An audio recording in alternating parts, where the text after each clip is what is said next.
Thank you for joining me for another Quick Hits conversation. I'm Dr. Robyn. With me today, I have Ania Jarmulowicz, Dr. Bob Choat, and Brandon Mahoney. And I would like to talk about expectations. Is it possible to never have them? Brandon, can you kick us off, please? Of course. So to never have expectations, whenever I hear the word never, I always immediately think, well, no, it's not never. There's always going to be that one situation which you might not. But to me, it's just so rare that for the sake of conversation, I'm going to say it's impossible. You might call it something different. You might not think that they're expectations, but they are. I think everyone has, in any situation, has an expectation behind it. I also like to look at, and I agree with Brandon. I also like to look at the context of the expectation. And is it also coming from somebody else, or is it coming from ourselves? And I can recall reading years ago about people who have been captured as POWs, and if they had an expectation that they were going to get out at a certain time, they tend to become worse, and they're the ones that tended to die, rather than being able to make adjustments at that time. So part of it is, where are they in terms of flexibility? Are they able to adapt to the situation to be able to make changes? And that was one of the contexts that I learned when I was in Force Recon and Marine Corps. I think I'm on the fence with that, leaning more so towards it is possible not to have expectations.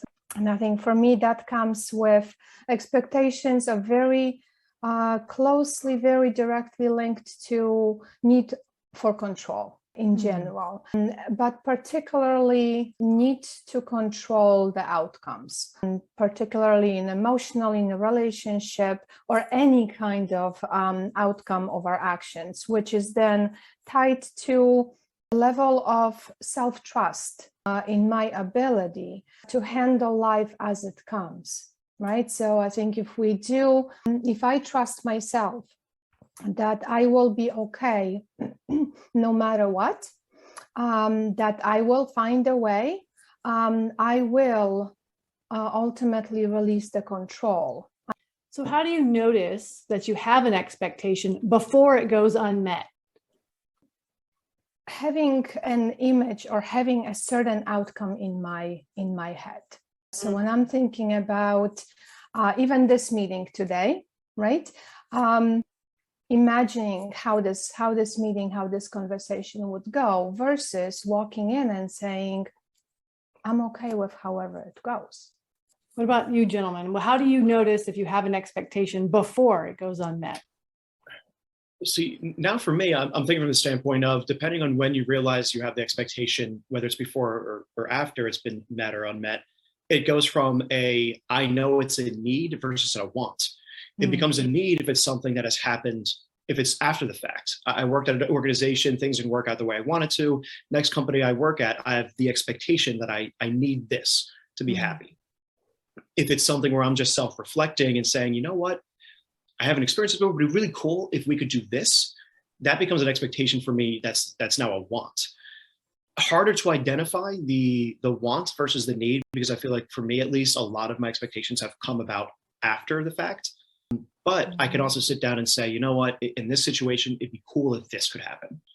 I want to pose another question here to piggyback on this aspect of expecting versus not expecting, and that is certainty versus uncertainty. Because prior to the pandemic, I think a lot of people had expectations that certain things were going to happen.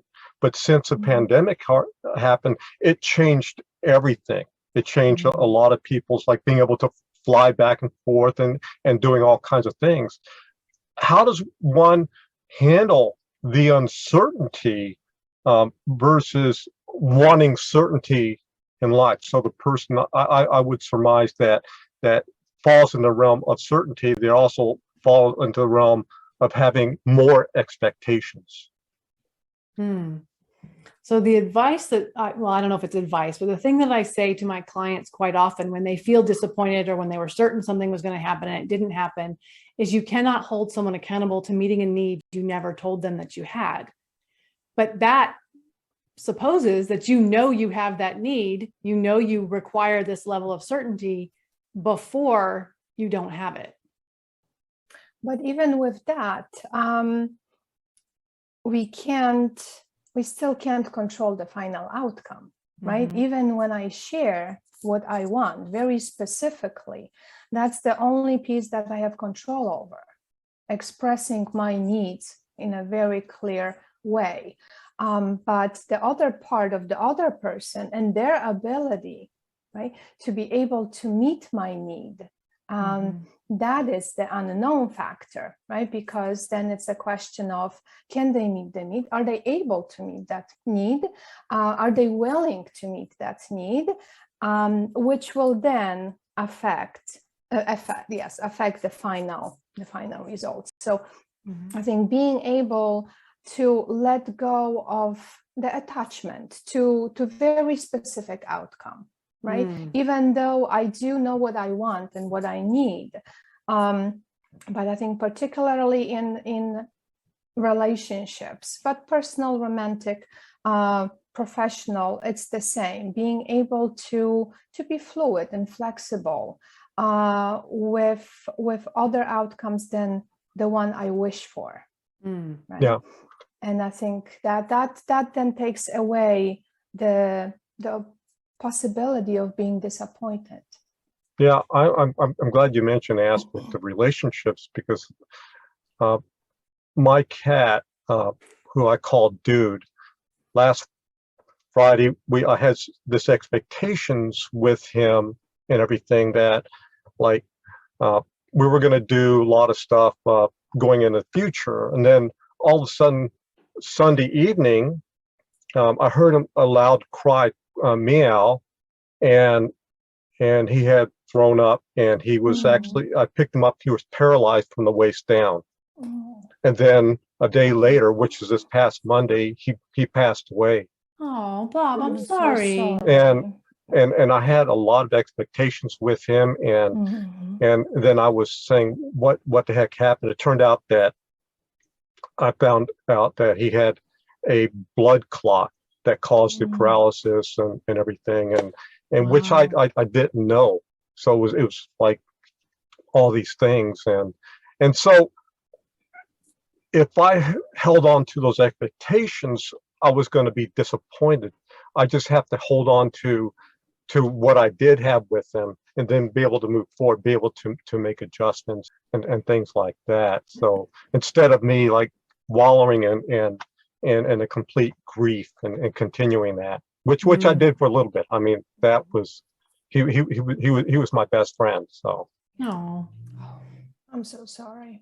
yeah. And but you make a good point, and I appreciate you sharing that. And that is that when your expectations aren't met and you realize, oh, I had this expectation and it didn't happen, what you do next, I think, is a really deciding factor in whether you're happy or successful or whatnot. I also like the point that you made about POWs, and if they had an expectation that they get out at a certain point, they were less likely to do well. I think the same in a different way can be said about entrepreneurship or success in life, is that if you have an expectation that you're going to be successful at X date, when you don't make that, it's really easy to just give up. Whereas if you just feel like, okay, I'm going to knock on this dam till I knock it over, then you're more likely to be successful in the long run. Yes. In fact, just keeping knocking over, and I would add the aspect of cognitive flexibility to that too. And the reason I say that is that if we keep doing the same thing, and that's where like people talk about being mentally tough, but I think cognitive flexibility is even more important, because if you hit a roadblock and you're unable to adjust, and the same thing with expectations or not having, if you cannot make an adjustment, then you're just going to be stuck, and then you're going to wallow into that. But if you can be flexible and make those kind of adjustments, it's going to be much, much better. Yes, I agree. Well, that is our 10 minutes. I'm going to have to cut us off there. Thank you so much for having this conversation with me about expectations. I think it's such a broad subject, and we could talk about it for days. So thanks so much for doing these 10 minutes with me. I look forward to doing again very soon. Thank you.